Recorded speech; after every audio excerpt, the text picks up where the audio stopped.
दही के बहुत सारे डिश आपने ट्राई किए होंगे, लेकिन आज मैं जो बना रही हूँ ये थोड़ी सी अलग है। बहुत ही जल्दी बन जाती है और जगन्नाथ जी के मंदिर में जो 56 भोग प्रसाद लगाते हैं उसमें से ये एक है। आज हम बना रहे हैं दही पचड़ी। तो चलिए इसको शुरू करते हैं। जय जगन्नाथ दोस्तों। इसको बनाने के लिए यहाँ मैं 1.5 कप दही ली हूँ। इसमें बहुत सारे फ्रूट्स ऐड होते हैं। चलिए थोड़ा फ्रूट्स कट कर लेते हैं। यहाँ पे मैंने एप्पल, खीरा, ग्रेप्स को छोटे छोटे टुकड़े में कट कर लिए हैं। छोटा छोटा बाइट मुंह में आना चाहिए फ्रूट्स का, तभी अच्छा लगता है। थोड़ा सा नारियल को भी ग्रेट करके लेंगे। उसके बाद वो दही में पहले भुना हुआ जीरा पाउडर, कूटी हुई फ्रेश काली मिर्च डालेंगे। मंदिर में मिर्ची का प्रयोग नहीं होता है, इसीलिए यहाँ पे मैंने कूटी हुई काली मिर्च ली है।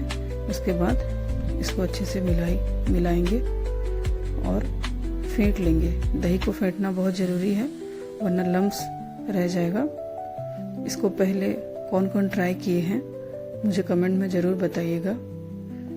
उसके बाद इसको अच्छे से मिलाने के बाद इसमें एक एक करके सारे फ्रूट्स मिलाएंगे। नारियल को भी जो घिस के रखे थे उसको मैंने डाल दिया है। एप्पल, खीरा, ग्रेप्स, अनारदाना, सारे चीज़ को एक एक करके डालेंगे। और यहाँ पे मैंने एक अदरक लिया है। इसको उड़ीसा में आम्बो कसी अदा बोलते हैं, लेकिन अगर ये आप लोगों को नहीं मिलता है तो इसके जगह आप नॉर्मल अदरक भी ग्रेट करके ले सकते हैं। इसको डालने के बाद अच्छे से मिला लीजिएगा। अच्छे से मिलाने के बाद यहाँ पे हम सेंधा नमक और काला नमक ऐड करेंगे। इसको आप व्रत में भी बना के खा सकते हैं। ये खाने में बहुत ही टेस्टी और बहुत ही सिंपल डिश है। यहाँ पे हम डालेंगे गुड़ का पाउडर।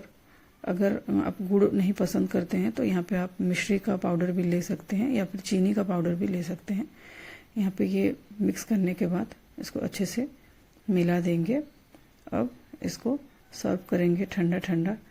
इसके ऊपर कुछ अनारदाना और धनिया पत्ती डाल के इसको गार्निश करिए।